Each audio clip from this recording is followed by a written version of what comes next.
Hello aspirants, welcome to Spardha lines. ನಾವಿಂದು ಈ ಎಲ್ಲ ಎಕ್ಸಾಮ್ಸ್ಗೆ ಯೂಸ್ ಆಗುವಂಥ ಕರೆಂಟ್ ಅಫೇರ್ಸ್ ಆರ್ಟಿಕಲ್ಸ್ನ ಡಿಸ್ಕಸ್ ಮಾಡೋಣ. ಮೊದಲನೇದಾಗಿ, India sign free trade agreement with UK. So ಈ FTA ಬಗ್ಗೆ ನೋಡೋಕ್ಕಿಂತ ಮುಂಚೆ will talk about UK. England ಅಂದ್ರೆ ಏನು, ಗ್ರೇಟ್ ಬ್ರಿಟನ್ ಅಂದ್ರೆ ಏನು, UK ಅಂದ್ರೆ ಏನು. ನೀವು ನೋಡ್ತಿರೋ ಹಾಗೆ ಇಲ್ಲಿ ಮ್ಯಾಪ್ ಇದೆ ಇಂಗ್ಲೆಂಡ್ದು ಅಥವಾ UKದು. ಈ ಮ್ಯಾಪ್ನಲ್ಲಿ ನಿಮಗೆ ಈ ಒಂದು ದೇಶ ಏನಿದೆ ಅದು ಇಂಗ್ಲೆಂಡ್. ಈ ದೇಶ ವೇಲ್ಸ್ ಅಂತ ಕರೀತಾರೆ, ಮತ್ತೆ ಇದನ್ನ ಸ್ಕಾಟ್ಲ್ಯಾಂಡ್ ಅಂತ ಕರಿತೀವಿ. ಸೊ ಈ ಮೂರು ಒಟ್ಟಿಗೆ ಸೇರಿದ್ರೆ ಗ್ರೇಟ್ ಬ್ರಿಟನ್ ಆಗುತ್ತೆ. ಸೊ ಗ್ರೇಟ್ ಬ್ರಿಟನ್ ಅಂದ್ರೆ England plus Scotland plus Wales, ಈ ಮೂರು ದೇಶಗಳನ್ನ ಸೇರಿ ಗ್ರೇಟ್ ಬ್ರಿಟನ್ ಅಂತ ಅಂತಾರೆ. ಈ ಗ್ರೇಟ್ ಬ್ರಿಟನ್ ಜೊತೆಗೆ ಇನ್ನೊಂದು ಕಂಟ್ರಿ ಅಂದ್ರೆ ಇನ್ನೊಂದು ದೇಶ ಆ್ಯಡ್ ಆದರೆ ನಾರ್ದರ್ನ್ ಐರ್ಲೆಂಡ್ ಆ್ಯಡ್ ಆದರೆ ಅದನ್ನ ಯುನೈಟೆಡ್ ಕಿಂಗ್ಡಮ್ ಅಂತ ಕರಿತೀವಿ. So you can see here, this is Scotland, this is England and this is Wales. ಮತ್ತು ಇಲ್ಲಿ ನಾರ್ದರ್ನ್ ಐಲ್ಯಾಂಡ್ ಅಂತ ಇದೆ, ಇದೆಲ್ಲ ಸೇರಿ UK ಅಂತ ಕರೀತಾರೆ. ಸೊ ಈ FTA UK ಬಗ್ಗೆ ಇನ್ನೊಂದು ಸ್ವಲ್ಪ ನೋಡೋಣ. UKದು ಕ್ಯಾಪಿಟಲ್ ಬಂದು ಲಂಡನ್. ಆ್ಯಂಡ್ ಇವಾಗಿನ ಪ್ರಸ್ತುತ ಪ್ರೈಮ್ ಮಿನಿಸ್ಟರ್ ಬಂದು ಕೇರ್ ಸ್ಟಾರ್ಮರ್ ಅಂತ. ಈ IBSSC ಎಕ್ಸಾಮ್ಸ್ಗೆಲ್ಲ ಈ ಥರ ಕ್ವೆಶನ್ಸ್ನ ಕೇಳ್ತಾರೆ, who is the present prime minister of UK ಅಂತ. So this you have to keep in mind. And India ಮತ್ತು UK ಜಾಯಿಂಟ್ ಮಿಲಿಟರಿ ಎಕ್ಸಸೈಸಸ್ ಸಹ ನಡೆಸುತ್ತೆ. ಯಾವ್ಯಾವ ಎಕ್ಸಸೈಸ್ ಅಂದರೆ, ಆರ್ಮಿಯಲ್ಲಿ ಅಜೇಯ ವಾರಿಯರ್ ಅಂತ, ನೇವಿಲಿ ಪಾಸೆಕ್ಸ್. ಈ ಪಾಸೆಕ್ಸ್ ಅಂದರೆ ಪ್ಯಾಸೇಜ್ ಎಕ್ಸಸೈಸ್ ಅಂತ, ಪ್ಯಾಸೇಜ್ ಎಕ್ಸಸೈಸ್. ಇದು ಎಲ್ಲಿ ನಡೀತು ಅಂದರೆ ನಾರ್ದರ್ನ್ ಅರೇಬಿಯನ್ ಸಿಯಲ್ಲಿ ಈ ವರ್ಷ ಜೂನಲ್ಲಿ ನಮ್ಮ ಇಂಡಿಯನ್ ನೇವಿ ಮತ್ತು UK ನೇವಿ ಇಬ್ರು ಸೇರಿ ಪಾಸೆಕ್ಸ್ ಅಂತ ಒಂದು ಎಕ್ಸಸೈಸ್ ಮಾಡಿದ್ರು ನೇವಿ. ಆ್ಯಂಡ್ ಏರ್ಫೋರ್ಸ್ಗೆ ಅಂತ ಬಂದರೆ ಇಂದ್ರಧನುಷ್ ಅಂತ ಕರಿತೀವಿ. ಸೊ UK ಜೊತೆ ಮಿಲಿಟರಿ ಎಕ್ಸಸೈಸಸ್ ಇಂಡಿಯಾದು ಯಾವ್ಯಾವ್ದಂದರೆ, ಒಂದು ಅಜೇಯ ವಾರಿಯರ್ ಆರ್ಮಿಗೆ, ಇನ್ನೊಂದು ಪಾಸೆಕ್ಸ್ ಅಂತ ನೇವಿ, ಆ್ಯಂಡ್ ಇನ್ನೊಂದು ಇಂದ್ರಧನುಷ್ ಅಂತ ಇದು ಏರ್ಫೋರ್ಸ್. ಸೊ ಇಷ್ಟು ಎಕ್ಸಸೈಸಸ್ನ UK ಜೊತೆ ಜಾಯಿಂಟ್ ಮಿಲಿಟರಿ ಎಕ್ಸಸೈಸಸ್ ನಾವು ಇಂಡಿಯಾ ಮಾಡ್ತಾರೆ. ಆ್ಯಂಡ್ ಈ ಫ್ರೀ ಟ್ರೇಡ್ ಅಗ್ರಿಮೆಂಟ್ ಮಾಡೋದ್ರಿಂದ ಏನು ಉಪಯೋಗ ಆಗುತ್ತೆ ಅಂತ ಅಂದರೆ, ಈ ಟ್ಯಾಕ್ಸಸ್ ಮತ್ತು ಟ್ಯಾರಿಫ್ಸ್ ಏನಿತ್ತು ಇಂಡಿಯಾ ಮತ್ತು UK, ಇಂಡಿಯಾಯಿಂದ UK ಹೋಗೋ ಗೂಡ್ಸ್ ಅಥವಾ UK ಇಂದ ಇಂಡಿಯಾಗೆ ಬರೋ ಗೂಡ್ಸ್, ಇದೆಲ್ಲ ಕಮ್ಮಿ ಆಗುತ್ತೆ. ಈ ಟ್ಯಾಕ್ಸಸ್ ಕಮ್ಮಿ ಆದರೆ ನಾವು ಅವ್ರಿಗೆ ಜಾಸ್ತಿ ಎಕ್ಸ್ಪೋರ್ಟ್ಸ್ನ ಮಾಡ್ಬೋದು. ಆ್ಯಂಡ್ ನಮಗೆ ಇಂಪೋರ್ಟ್ಸ್ ಮಾಡೋದು ಸಹ ಚೀಪರ್ ಆಗಿ ಸಿಗುತ್ತೆ, ಅಂದರೆ ಕಮ್ಮಿ ಬೆಲೆಯಲ್ಲಿ ಇಂಪೋರ್ಟ್ ಸಿಗುತ್ತೆ, ಜಾಸ್ತಿ ಎಕ್ಸ್ಪೋರ್ಟ್ಸ್ ಮಾಡೋಕ್ಕೆ ಅವಕಾಶ ಸಿಗುತ್ತೆ. That is why this is important. And ಇದು ಯಾವಾಗ ಸೈನ್ ಮಾಡಿದ್ರು ಅಂದರೆ, Modiji right now is in official trip. ಎಲ್ಲಿಗೆ ಅಂದರೆ 2 ದೇಶಕ್ಕೆ ಅವರು ಭೇಟಿ ಕೊಡ್ತಿದ್ದಾರೆ, ಒಂದು UKಗೆ, ಇನ್ನೊಂದು ಮಾಲ್ಡೀವ್ಸ್ಗೆ. ಸೊ ಫಸ್ಟ್ UKಗೆ ಹೋದಾಗ ಈ ಫ್ರೀ ಟ್ರೇಡ್ ಅಗ್ರಿಮೆಂಟ್ನ ಸೈನ್ ಮಾಡಿದ್ದು. ಈ free trade agreement from 2022 negotiations ನಡೀತಾ ಇತ್ತು, and finally in 2025 it has been signed. So going to our next topic, National Cooperative Policy 2025. ಈ ನ್ಯಾಷನಲ್ ಕೋಆಪರೇಟಿವ್ ಪಾಲಿಸಿ ಯಾವುದನ್ನ ರೀಪ್ಲೇಸ್ ಮಾಡುತ್ತೆ ಅಂದರೆ, 2002 ಅಲ್ಲಿ ನಮ್ಮ ಒಂದು ನ್ಯಾಷನಲ್ ಕೋಆಪರೇಟಿವ್ ಪಾಲಿಸಿ 2002 ಅಂತ ಆಯಿತು. ಇವಾಗ ಇದನ್ನು ರೀಪ್ಲೇಸ್ ಮಾಡಿ ನ್ಯಾಷನಲ್ ಕೋಆಪರೇಟಿವ್ ಪಾಲಿಸಿ 2025 ಅಂತ ಮಾಡಿದ್ದಾರೆ. Under which ministry? ಕೋಆಪರೇಟಿವ್ ಅಂತ ಇದೆ. So obviously ministry of cooperatives.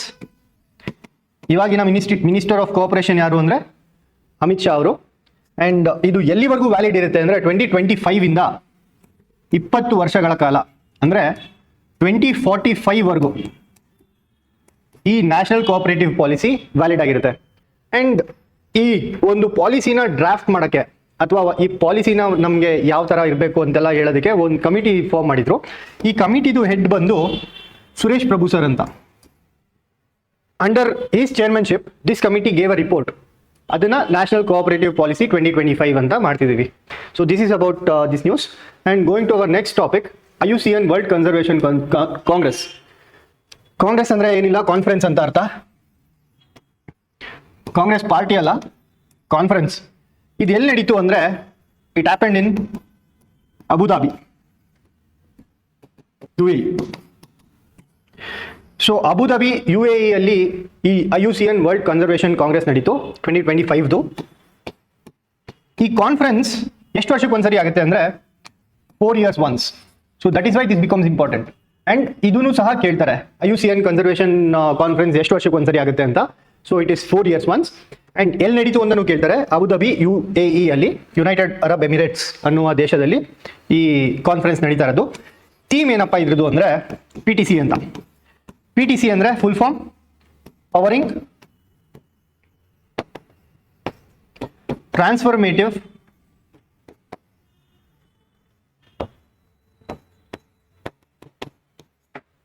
Conservation.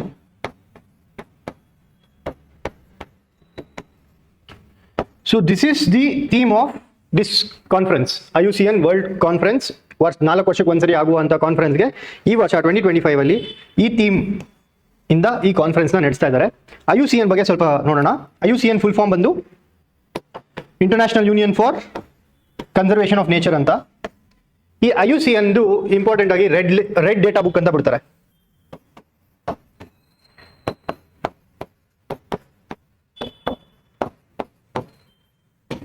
ಈ ರೆಡ್ ಡೇಟಾ ಬುಕ್ ಯಾರು ರಿಲೀಸ್ ಮಾಡೋದಂದ್ರೆ ಇಟ್ ಈಸ್ IUCN. ಈ ರೆಡ್ ಡೇಟಾ ಬುಕ್ಕಲ್ಲಿ ನಮಗೆ ಯಾವ್ಯಾವ ಥರ ಇನ್ಫಾರ್ಮೇಷನ್ ಸಿಗುತ್ತೆ, ಯಾವ್ಯಾವ ಸ್ಪೀಷೀಸ್ ಬಗ್ಗೆ ಇನ್ಫಾರ್ಮೇಷನ್ ಸಿಗುತ್ತೆ ಅಂದರೆ ಯಾವ್ಯಾವುದು ಎಕ್ಸ್ಟಿಂಕ್ಟ್ ಆಗಿದೆ, ಯಾವ್ಯಾವುದು ಎಕ್ಸ್ಟಿಂಕ್ಟ್ ಇನ್ ವೈಲ್ಡ್ ಆಗಿದೆ, ಯಾವುದು ಕ್ರಿಟಿಕಲಿ ಎಂಡೇಂಜರ್ಡ್, ಯಾವ ಸ್ಪೀಷೀಸ್ ಎಂಡೇಂಜರ್ಡ್, ಯಾವ species vulnerable, near threatened, least concern. So ಈ ಎಲ್ಲ ಡೀಟೇಲ್ಸ್ನ ಒಳಗೊಂಡಂತಹ ಬುಕ್ಗೆ ನಾವು ರೆಡ್ ಡೇಟಾ ಬುಕ್ ಅಂತ ಅಂತೀವಿ. ಅದನ್ನು ಯಾರು ರಿಲೀಸ್ ಮಾಡ್ತಾರೆ ಅಂದರೆ IUCN. ಇದ್ರದ್ದು ಹೆಡ್ ಕ್ವಾರ್ಟರ್ಸ್ ಬಂದು ಸ್ವಿಟ್ಜರ್ಲ್ಯಾಂಡ್. ಗ್ಲ್ಯಾಂಡ್ ಅನ್ನೋ ಒಂದು ಪ್ರದೇಶ ಇದೆ, ಅಲ್ಲಿ ಸ್ವಿಟ್ಜರ್ಲ್ಯಾಂಡ್ ಅಲ್ಲಿ ಇದ್ರದ್ದು ಹೆಡ್ ಕ್ವಾರ್ಟರ್ಸ್ ಇದೆ. So this is about IUCN conservation conference of 2025. Going to our next topic, USA withdraws from UNESCO. ಈ ಯುನೆಸ್ಕೋ ಒಂದು ಲಿಸ್ಟ್ ಬಿಡುತ್ತೆ ವರ್ಲ್ಡ್ ಹೆರಿಟೇಜ್ ಸೈಟ್ಸ್ ಅಂತ. ನಮ್ಮ ಇಂಡಿಯಾದಲ್ಲಿ ಇವಾಗ ಪ್ರಸ್ತುತವಾಗಿ 44 ವರ್ಲ್ಡ್ ಹೆರಿಟೇಜ್ ಸೈಟ್ಸ್ ಇದಾವೆ. ಇದರಲ್ಲಿ ನ್ಯಾಚುರಲ್, ಕಲ್ಚರಲ್ ಮತ್ತೆ ಮಿಕ್ಸ್ಡ್ ಸೈಟ್ಸ್ ಅಂತ 3 ವರ್ಗಗಳಾಗಿ ವಿಂಗಡಣೆ ಮಾಡ್ತಾರೆ ವರ್ಲ್ಡ್ ಹೆರಿಟೇಜ್ ಸೈಟ್ಸ್ನ. ನಮ್ಮ ಇಂಡಿಯಾದಲ್ಲಿ ಇರುವಂಥ 44 ವರ್ಲ್ಡ್ ಹೆರಿಟೇಜ್ ಸೈಟ್ಸ್ ಅಲ್ಲಿ ಎಷ್ಟು ನ್ಯಾಚುರಲ್, ಎಷ್ಟು ಕಲ್ಚರಲ್ ಆ್ಯಂಡ್ ಎಷ್ಟು ಮಿಕ್ಸ್ಡ್ ಸೈಟ್ಸ್ ಅಂತ ಕಮೆಂಟ್ ಬಾಕ್ಸಲ್ಲಿ ತಿಳಿಸಿ. So coming to world heritage sites in India, Ramappa temple complex ಇದು 39ನೇ ವರ್ಲ್ಡ್ ಹೆರಿಟೇಜ್ ಸೈಟ್ ಆಗಿ ಯುನೆಸ್ಕೋ ಗುರುತಿಸುತ್ತೆ ಇಂಡಿಯಾಯಿಂದ. ಇದೆಲ್ಲಿದೆಯಪ್ಪ ಅಂದರೆ ತೆಲಂಗಾಣದಲ್ಲಿದೆ. ಇದರಲ್ಲಿ ಇನ್ನೊಂದು ನೋಟಬಲ್ ಫೀಚರ್ ಏನಂದರೆ this temple is not Rama temple ಅಲ್ಲ ಇದು. ಈ ರಾಮಪ್ಪ ಅನ್ನೋದು ಈ ಟೆಂಪಲ್ನ ಕಟ್ಟಿದವ್ರ ಹೆಸರು ರಾಮಪ್ಪ ಅಂತ. ಈ ಟೆಂಪಲ್ ಬಂದು ಶಿವನ ಪೂಜೆ ಮಾಡುವಂಥ ಟೆಂಪಲ್ ಇದು. And Dholavira is in Gujarat. IVC site ಇದು, ಇಂಡಸ್ ವ್ಯಾಲಿ ಸಿವಿಲೈಸೇಷನ್ ಅಂದರೆ ಸಿಂಧು ಕಣಿವೆ ನಾಗರಿಕತೆಯ ಒಂದು ಸೈಟ್. ಇದು 40ನೇ ವರ್ಲ್ಡ್ ಹೆರಿಟೇಜ್ ಸೈಟ್ ನಮ್ಮ ಇಂಡಿಯಾಯಿಂದ. 41ನೇದು ನಮ್ಮ ಕರ್ನಾಟಕದ್ದು ಹೊಯ್ಸಳ ಟೆಂಪಲ್ಸ್ ಎಲ್ಲೆಲ್ಲಿರೋದು ಬೇಲೂರು, ಹಳೆಬೀಡು ಮತ್ತು ಸೋಮನಾಥ್ಪುರ. ಈ 3 ಸ್ಥಳಗಳಲ್ಲಿರುವ ಹೊಯ್ಸಳ ಟೆಂಪಲ್ಸ್ನ 41st ವರ್ಲ್ಡ್ ಹೆರಿಟೇಜ್ ಸೈಟ್ಸ್ ಆಗಿ ಯುನೆಸ್ಕೋ ಗುರುತಿಸುತ್ತೆ. 42nd ಬಂದು Shantiniketan, it is in West Bengal. 43rd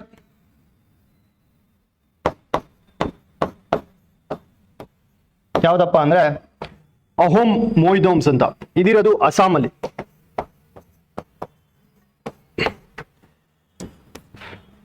44ನೇದು ಇತ್ತೀಚೆಗೆ ರೆಕಗ್ನೈಸ್ ಮಾಡಿರೋದು ಯಾವುದು ಅಂದರೆ ಮರಾಠಾ ಫೋರ್ಟ್ಸ್. ಈ ಮರಾಠಾ ಫೋರ್ಟ್ಸ್ ಅಂದಿದ ತಕ್ಷಣ ನೀವು ಬರೀ ಮಹಾರಾಷ್ಟ್ರ ಅಂತ ಯೋಚಿಸಿದ್ರೆ ತಪ್ಪಾಗುತ್ತೆ. ಈ ಮಹಾರಾಷ್ಟ್ರ ಜೊತೆಗೆ ಒಂದು ಫೋರ್ಟು ತಮಿಳ್ನಾಡುವಲ್ಲಿ ಸಹ ಇದೆ. ಟೋಟಲ್ 12 ಫೋರ್ಟ್ಸ್ ಇದಾವೆ. ಯುನೆಸ್ಕೋ ರೆಕಗ್ನೈಸ್ ಮಾಡಿರೋ 12 ಫೋರ್ಟ್ಗಳು ವರ್ಲ್ಡ್ ಹೆರಿಟೇಜ್ ಸೈಟ್ ಅಂತ ಕನ್ಸಿಡರ್ ಮಾಡ್ತಾರೆ. ಈ 12 ಫೋರ್ಟ್ಸ್ ಅಲ್ಲಿ ಒಂದು ಫೋರ್ಟು ತಮಿಳ್ನಾಡು ಅಲ್ಲಿ ಸಹ ಇರುತ್ತೆ. ಈ ತರ ಕ್ವೆಶನ್ಸ್ನ ನೀವು ಪ್ರಸ್ತುತ ಕ್ವೆಶನ್ಸ್ ಪೇಪರ್ಸ್ ಅಲ್ಲಿ ನೋಡ್ಬೋದು. ಈ ಎಲ್ಲ ಫೋರ್ಟ್ಸು ಮಹಾರಾಷ್ಟ್ರದಲ್ಲೇ ಇದೆ ಅಂತ ಅಂದ್ರೆ ತಪ್ಪಾಗುತ್ತೆ. ಸೊ ಈಗ ಈ ಯುನೆಸ್ಕೋ ಇಂದ USA ಅವರು ವಿಡ್ರಾ ಮಾಡ್ಕೊಂಡಿದ್ದಾರೆ. ಅಂದ್ರೆ ಯುನೆಸ್ಕೋದಲ್ಲಿ ನಾವು ಇನ್ ಮುಂದೆ ಭಾಗಿಯಾಗಿರಲ್ಲ, ನಾವು ಬಿಟ್ಬಿಡ್ತೀವಿ ಯುನೆಸ್ಕೋನ ಅಂತ. ಯಾಕೆ ಅಂತ ಅಂದ್ರೆ USA ಹೇಳ್ತಿರೋ ಪ್ರಕಾರ ಯುನೆಸ್ಕೋ ಸಪೋರ್ಟ್ಸ್ ಪ್ಯಾಲೆಸ್ಟೈನ್ ಅಂತ. ನಿಮ್ಗೆಲ್ರಿಗೂ ಗೊತ್ತಿರೋ ಹಾಗೆ ಪ್ಯಾಲೆಸ್ಟೈನ್ ಮತ್ತೆ ಇಸ್ರೇಲ್ ವಾರ್ ನಡೀತಾ ಇರೋದು ಅದೆಲ್ಲ ನಿಮ್ಗೆ ಗೊತ್ತಿರುತ್ತೆ ಅಂತ ಅನ್ಕೊಂಡಿದ್ದೀನಿ. ಸೊ ಈ ಪ್ಯಾಲೆಸ್ಟೈನ್ ಮತ್ತೆ Israel is an ally of U S A ಇಸ್ರೇಲ್ಗೆ ಸಪೋರ್ಟ್ ಮಾಡುತ್ತೆ, ಬಟ್ ಪ್ಯಾಲೆಸ್ಟೈನ್ಗೆ ಯುನೆಸ್ಕೋ ಸಪೋರ್ಟ್ ಮಾಡುತ್ತೆ ಅಂತ ಯು ಎಸ್ ಎ ಅವ್ರನ್ನ ಅಕ್ಯೂಸ್ ಮಾಡಿ ಯುನೆಸ್ಕೋ ಇಂದ ಬಿಡುವಂತ ಯೋಚನೆ ಮಾಡ್ತಾ ಇದ್ದಾರೆ. This is about UNESCO and human related launch vehicle. ನಾವು ಇಂದಿನ ವಿಡಿಯೋದಲ್ಲಿ ಸಹ ಇಸ್ರೋ ಬಗ್ಗೆ ಮಾತಾಡಿದ್ವಿ. ISRO has come up with 15-year plan. ಮುಂದಿನ 15 ವರ್ಷಕ್ಕೆ ಏನೇನು ಮಾಡಬೇಕಂತ ಒಂದು ಪ್ಲಾನ್ ಹಾಕೊಂಡಿದ್ದಾರೆ. ಅದರಲ್ಲಿ 2035ಗೆ ಭಾರತೀಯ ಅಂತರಿಕ್ಷ ಸ್ಟೇಷನ್, ಲಾಸ್ಟ್ ವಿಡಿಯೋದಲ್ಲಿ ಡಿಸ್ಕಸ್ ಮಾಡಿದ್ದೆ, 2035ಗೆ ಭಾರತೀಯ ಅಂತರಿಕ್ಷ ಸ್ಟೇಷನ್ನ ಕಟ್ಟಬೇಕಂತ ಇದ್ದಾರೆ. 2040ಗೆ ಮ್ಯಾನ್ ಟು ಮೂನ್ ಅಂದರೆ ಚಂದ್ರನ ಮೇಲೆ ಮನುಷ್ಯನ ಕಳಿಸಿ ವಾಪಸ್ ಕರ್ಕೊಬರ್ಬೇಕು ಅನ್ನೋದು 2040ಗೆ ಪ್ಲಾನ್ ಮಾಡ್ತಿದ್ದಾರೆ. 2026 ಗಗನ್ಯಾನ್ ಮಿಷನ್.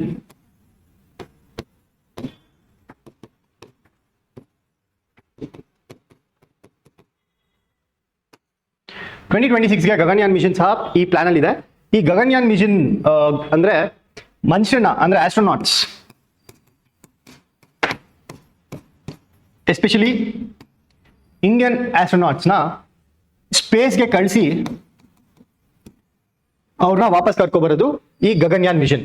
ಈ ಗಗನ್ಯಾನ್ ಮಿಷನ್ಗೆ ಬೇಕಾಗಿರುವಂತ ಒಂದು component in launch vehicle is this HLVM-3. ಇದು ಇಸ್ರೋ ಡೆವಲಪ್ ಮಾಡಿದೆ, ಇದಕ್ಕೆ ಟೆಸ್ಟ್ ನಡೀತಾ ಇದೆ. ಸೊ ಇದರಿಂದನೇ ಲಾಂಚ್ ಮಾಡೋದು ಹ್ಯೂಮನ್ಸ್ನ ಅಂದ್ರೆ ಆಸ್ಟ್ರೋನಾಟ್ಸ್ನ ಸ್ಪೇಸಿಗೆ ಕರ್ಕೊಂಡು ಹೋಗಿ ವಾಪಸ್ ಕರ್ಕೊಬರೋದು. ಎಲ್ಲಿವರೆಗೂ ಕರ್ಕೊಂಡು ಹೋಗ್ತಾರೆ ಅಂದ್ರೆ ಲೋ ಅರ್ತ್ ಆರ್ಬಿಟ್, ಅಂದ್ರೆ ಭೂಮಿಯಿಂದ ಸುಮಾರು 400 ಕಿಲೋಮೀಟರ್ ದೂರದಲ್ಲಿರುವಂತಹ ಲೋ ಅರ್ತ್ ಆರ್ಬಿಟ್ಗೆ ಆಸ್ಟ್ರೋನಾಟ್ಸ್ನ ಕರ್ಕೊಂಡು ಹೋಗಿ ವಾಪಸ್ ಕರ್ಕೊಬರೋದು Gaganyaan mission. It is plan in 2026. For that HLVM ಅದನ್ನ ಯಾರು ಮಾಡ್ತಿದ್ದಾರೆ? ಇಸ್ರೋ ಹೆಡ್ ಕ್ವಾರ್ಟರ್ಸ್ ಬಂದು ಬೆಂಗಳೂರು. ಪ್ರಸ್ತುತ chairman of ISRO is doctor V Narayanan sir.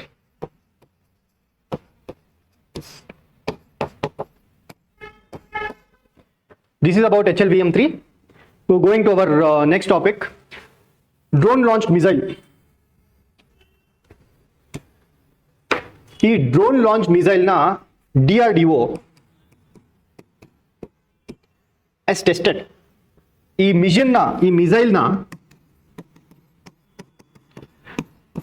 Fire ಮಾಡಿ ಟೆಸ್ಟ್ ಮಾಡಿದ್ದಾರೆ. ಯಾವ ಮಿಸೈಲ್ ಅಂದ್ರೆ ULPGM-V3 ಅಂತ. If you are preparing for IB ಅಥವಾ SSC ಅಥವಾ ಬ್ಯಾಂಕಿಂಗ್, ಈ ತರ ಕ್ವೆಶನ್ಸ್ ನ ಕೇಳುವ ಸಾಧ್ಯತೆಗಳು ಜಾಸ್ತಿ ಇರುತ್ತೆ. ಯಾವ ಮಿಸೈಲ್ ಲಾಂಚ್ ಮಾಡಿದ್ದು DRDO ಅಂತ. ಯಾವ ಮಿಸೈಲ್ ಅಂದ್ರೆ ULPGM-V3. ಏನಪ್ಪ ಇದು ULPGM-V3 ಅಂತ ಅಂದ್ರೆ UAV launched precision guided missile ಅಂತ. V3 stands for variant 3. ಅಂದ್ರೆ ಈ ULPGM ನ ಸೀರೀಸ್ ಅಲ್ಲಿ ಇದು 3ನೇ ವೇರಿಯಂಟ್. ಆ ಮಿಸೈಲ್ ನ ಡ್ರೋನ್ ಇಂದ ಲಾಂಚ್ ಮಾಡಿದ್ದಾರೆ. ಯಾವ ಡ್ರೋನ್ ಇಂದ ಲಾಂಚ್ ಮಾಡಿದ್ದಾರೆ ಅಂದ್ರೆ ರುಸ್ತೋಮ್.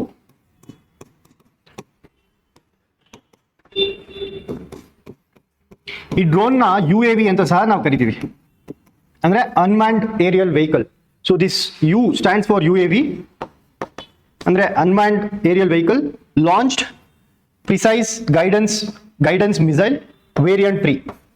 ಗೈಡೆಡ್ ಮಿಸೈಲ್ ಅಂದ್ರೆ ಫೈರ್ ಅಂಡ್ ಫರ್ಗೆಟ್ ತರ ಇರುತ್ತೆ ಅಂಡ್ ಟಾರ್ಗೆಟ್ ನ ರೀಚ್ ಆಗೋವರೆಗೂ ನಾವು ಅದನ್ನ ಸರಿ ಮಾಡ್ಬೋದು, ಅಂದ್ರೆ ಅದ್ರ ಟ್ರ್ಯಾಕ್ ನ ಸರಿ ಮಾಡ್ಬೋದು. ಅದಕ್ಕೆ ಗೈಡೆಡ್ ಮಿಸೈಲ್ ಅಂತ ಕರಿತೀವಿ. ಸೊ ಇನ್ನೊಂದು ಡ್ರೋನ್ ನಲ್ಲಿ ನಾವು ಈ ಮಿಸೈಲ್ ನ ಫೈರ್ ಮಾಡ್ಬೋದು. ಯಾವ್ದಪ್ಪ ಅಂದ್ರೆ ತಪಸ್ ಅಂತ. ಸೊ ಇವಾಗ ಪ್ರಸ್ತುತ 2 ಡ್ರೋನ್ಸ್ ನಲ್ಲಿ ನಾವು ಈ ಮಿಸೈಲ್ ನ ಫೈರ್ ಮಾಡ್ಬೋದು. ಒಂದು ರುಸ್ತೋಮ್ ಅಂತ, ಇನ್ನೊಂದು ತಪಸ್ ಅಂತ. ಇದೆರಡು ಡ್ರೋನ್ಸ್ ಅಂದ್ರೆ ಅನ್ಮ್ಯಾನ್ಡ್ ಏರಿಯಲ್ ವೆಹಿಕಲ್. ಈ 2 ಡ್ರೋನ್ಸ್ ಅಲ್ಲಿ ಈ ಮಿಸೈಲ್ ನ ನಾವು ಫೈರ್ ಮಾಡ್ಬೋದು.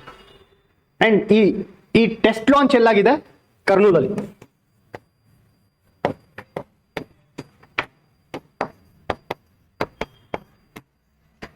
ಕರ್ನೂಲ್ ಆಂಧ್ರ ಪ್ರದೇಶಲ್ಲಿ ಇದನ್ನ ಟೆಸ್ಟ್ ಮಾಡಿದ್ದಾರೆ DRDO ಅವರು.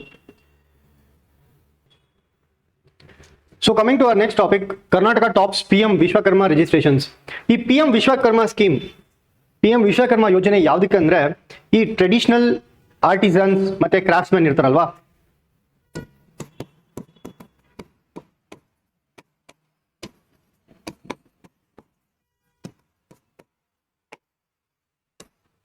For example carpenters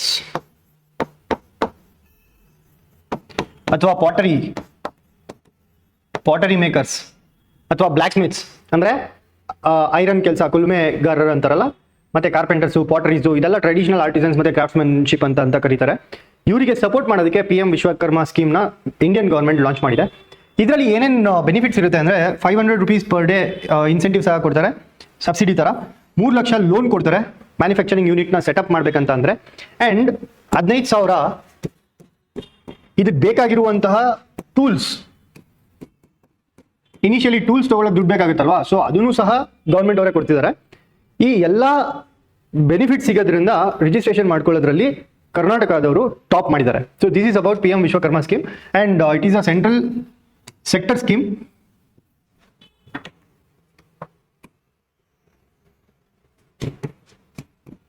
central sector scheme ಅಂತ ಅಂದರೆ 100% of the funding will come from the centre. Karnataka government just implement ಮಾಡಬೇಕು. ಫಂಡಿಂಗ್ ಎಲ್ಲ ಸೆಂಟ್ರಲಿಂದ ಬರುತ್ತೆ, state just have to implement the scheme. ಅದಕ್ಕೆ ಸೆಂಟ್ರಲ್ ಸೆಕ್ಟರ್ ಸ್ಕೀಮ್ ಅಂತ ಕರೀತಾರೆ. ಆ್ಯಂಡ್ ಈ PM ವಿಶ್ವಕರ್ಮ ಸ್ಕೀಮ್ ಯಾವ ಮಿನಿಸ್ಟ್ರಿ ಅಂಡರಲ್ಲಿ ಬರುತ್ತೆ ಅಂದರೆ ministry of MSME. So these 2 things are important. And ಈ 15,000 ಇನ್ಸೆಂಟಿವ್ಸ್ ಆ್ಯಂಡ್ 3 ಲಕ್ಷವರೆಗೂ ಸಾಲ, these are the important things in PM Vishwakarma scheme. So ಇವತ್ತಿನ ಕರೆಂಟ್ ಅಫೇರ್ಸ್ ಆರ್ಟಿಕಲ್ಸ್ ಇಷ್ಟಿದೆ. ನಾಳೆ ಇನ್ನೂ ಕೆಲವು ಇಂಪಾರ್ಟೆಂಟ್ ಕರೆಂಟ್ ಅಫೇರ್ಸ್ ಆರ್ಟಿಕಲ್ ಒಂದಿಗೆ ಮೀಟ್ ಆಗೋಣ. Thank you.